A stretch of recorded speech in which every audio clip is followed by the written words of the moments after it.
નમસ્કાર મિત્રો, જય દ્વારકાધીશ મિત્રો. આ સત્ય ઘટનાની શરૂઆત કંઈક આવી રીતે થાય છે. આજે મારી દીકરી પાયલ અને એનો પતિ વિવેક અચાનક મુંબઈથી અમારે ઘરે આવ્યા હતા. હું અને ભૂમિકા છાપું વાંચી રહ્યા હતા, સાથે સાથે નાસ્તો પણ કરતા હતા. જેમ ભાવતી વાનગી ખાવાથી આનંદ આવે એવો જ આનંદ કોઈ ગમતી વ્યક્તિ ઘરે આવે ત્યારે થતો હોય છે. ભૂમિકા દોડીને પાયલને ભેટી પડી. મેં પાયલના માથે હાથ ફેરવી મારો બાપ તરીકેનો પ્રેમ વ્યક્ત કર્યો અને કુમારને મીઠો આવકાર આપ્યો. પાયલ પરણીને પતિગૃહે ગયા પછી વિવેક મારા ચરણસ્પર્શ કરીને પ્રથમ વખત મને પગે લાગ્યો હતો અને મને તો ભેટી જ પડ્યો. વિવેકની અંદર આવેલું પરિવર્તન મને તો ખૂબ ગમ્યું, પણ અચાનક એના સ્વભાવમાં આવેલા પરિવર્તનની મને ખબર ન પડી. ભૂમિકાએ કહ્યું કે બેટા, મા બાપના ઘરે આવવામાં મુહૂર્ત કે ચોઘડિયું જોવાનું ના હોય.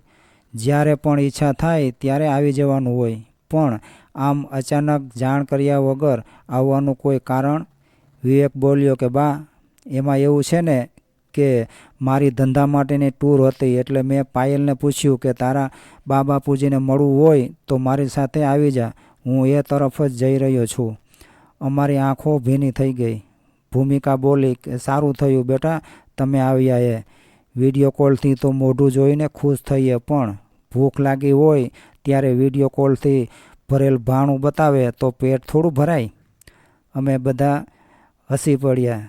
વિવેક પરણ્યા પછી વારંવાર ફરિયાદ કરતો કે તમારી દીકરી આખો દિવસ તમારા ગુણગાન ગાયા કરે છે અને જ્યારે હોય ત્યારે બા બાપુજી પાસે જવાની જીદ કરતી હોય. વાતે વાતે આંખો ભીની થઈ જાય છે. મારે કુમારને કેમ સમજાવવું કે એક ક્યારામાંથી છોડ બીજા ક્યારામાં રોપો ત્યારે તેને જામતા પણ સમય લાગે છે. દીકરી તમારી પત્ની બનીને તમારા ઘરે આવી તો ખરી, પણ એ પહેલાં કોઈના ઘરની દીકરી જરૂર હતી. તેમ પત્નીએ પણ પોતાના પતિ ઉપર હક જમાવતા પહેલાં સમજવું જોઈએ કે એ મારો પતિ થયો એ પહેલાં કોઈનો લાડકવાયો હતો. કોઈના દિલ કે દિમાગ ઉપર કોઈથી બળજબરીથી કબજો ન જમાવી શકાય. એ માટે કોઈના દિલમાં એના માટે જગ્યા કરવી પડે અને એ માટે પ્રથમ ત્યાગ, બલિદાન અને વિશ્વાસરૂપી વાવણી કરવી પડે, પછી તેમાંથી ફળ મળે. નફરતની ખેતી કર્યા પછી બાવળ જ ઉગે. આજે વિવેક મને અને ભૂમિકાને વારંવાર ધ્યાનથી જોઈ રહ્યો હતો અને તેની આંખના ખૂણા પણ ભીના થયા હતા. હું આજે કુમારના બદલાયેલા સ્વભાવને ધ્યાનથી નીરખી રહ્યો હતો. મેં પણ પાયલને કહ્યું હતું કે બેટા, પતિને જે ગમે તે જ કરવું, સામા પ્રવાહે તરવું નહીં. આપણા વ્યક્તિત્વને ઝાંખપ લાગે તેવા શબ્દોનો ક્યારેય પણ પ્રયોગ કરવો નહીં. વારંવાર બા બાપુજીને પોતાના પતિની સામે યાદ કરીને તેને હળવા કરવા નહીં. પ્રેમ તો અનુભવ કરવાની વસ્તુ છે, પ્રદર્શન કરવાની વસ્તુ નથી. પાયલે પોતાનું વર્તન, વ્યવહાર અને જીવન જીવવાની પદ્ધતિ મારી સલાહ સૂચન પછી બદલી નાખી હતી.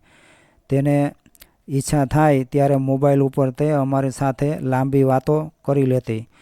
ભૂમિકાએ થોડા દિવસ પહેલાં પાયલનો ફોન આવ્યો ત્યારે વાત કરી હતી કે બાપુજીની સોમવારે હાર્ટ સર્જરી છે.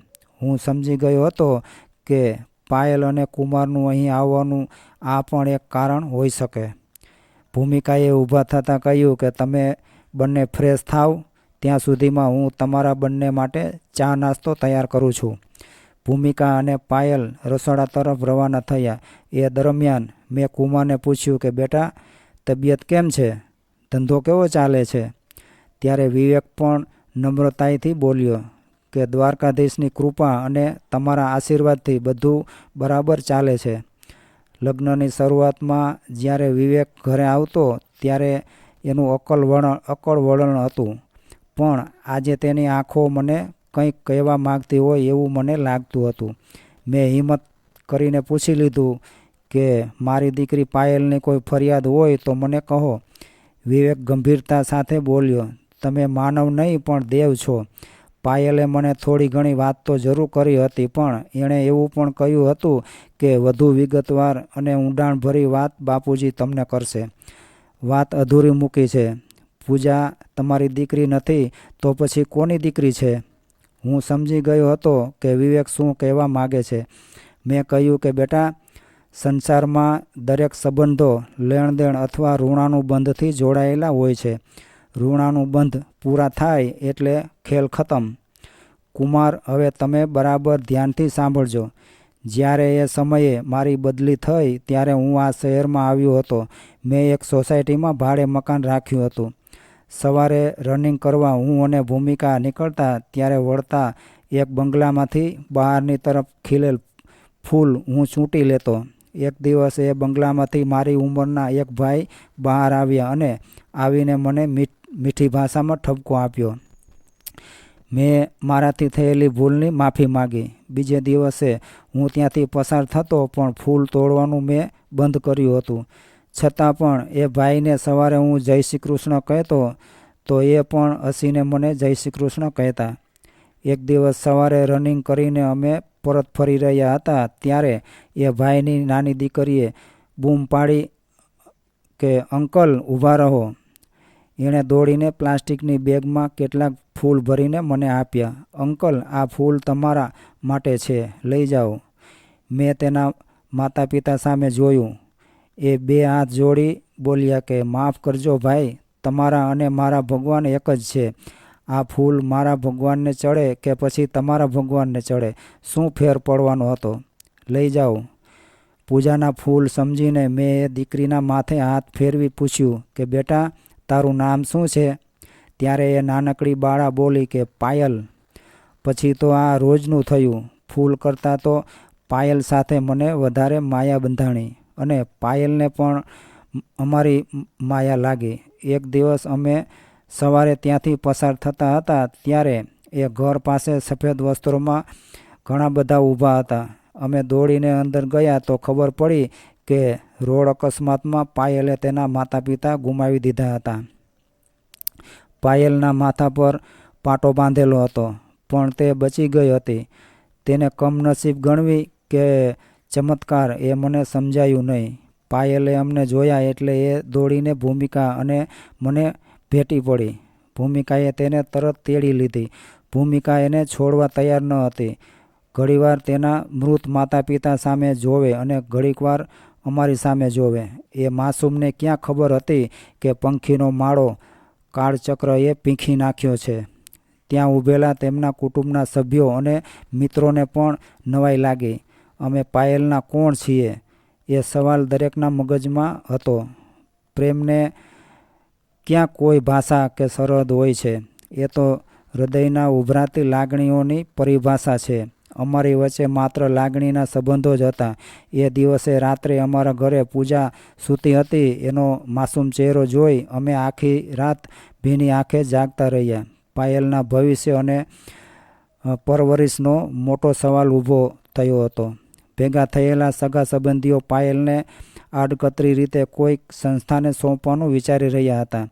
અમારે એ સમયે લગ્ન થયા એને ઘણા વર્ષો વીતી ગયા હતા, પરંતુ અમારે ત્યાં ઘરે પારણું બંધાયું ન હતું.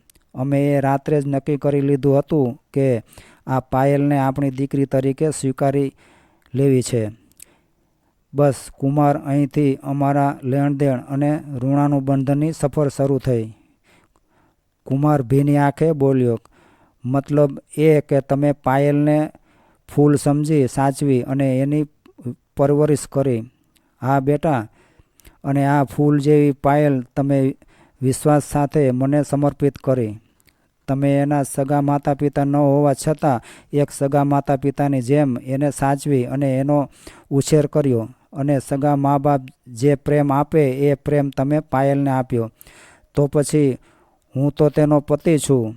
બાપુજી, હવે તમારે પાયલની બિલકુલ ચિંતા નથી કરવાની. હવે તમારી ચિંતા પણ અમારા ઉપર છોડી દેજો. તમારી સેવામાં ગમે તે સમયે અને ગમે તે દિવસે હું અને પાયલ હાજર રહીશું. બાપુજી, પૈસાનું દેવું તો પૈસા આપીને ચૂકવી શકાય છે, પણ આપણા માટે કોઈ એક ખર્ચેલ જાત, સમય અને લાગણીનું દેવું કેમ કરીને ચૂકવવું? ઘણી વખત પૈસા મહત્ત્વના નથી, પણ સમય, લાગણી અને માણસાઈ મહત્ત્વના હોય છે. બરાબર એ જ વખતે પાયલ ચા નાસ્તો લઈ રસોડામાંથી બહાર આવી અને હસતા હસતા બોલી, શું ગંભીર ચર્ચા કરો છો?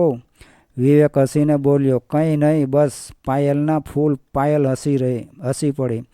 ત્યારે વિવેક બોલ્યો, તું એ સમયે નાનું બાળક હતી, નિર્દોષ ભાવે ફૂલ ચૂંટી ભગવાનની પૂજા માટે અંકલને આપતી હતી. કોઈ અમંગળ ઘટનાને આપણે રોકી તો નથી શકતા, પરંતુ એ ઘટના પછીના પ્રત્યાઘાત સમયે કોઈ પણ વ્યક્તિ બિનશરતી રીતે આપણો હાથ પકડે તો આપણી નજરમાં એ ઈશ્વર સમકક્ષ વ્યક્તિ થઈ જવી જોઈએ.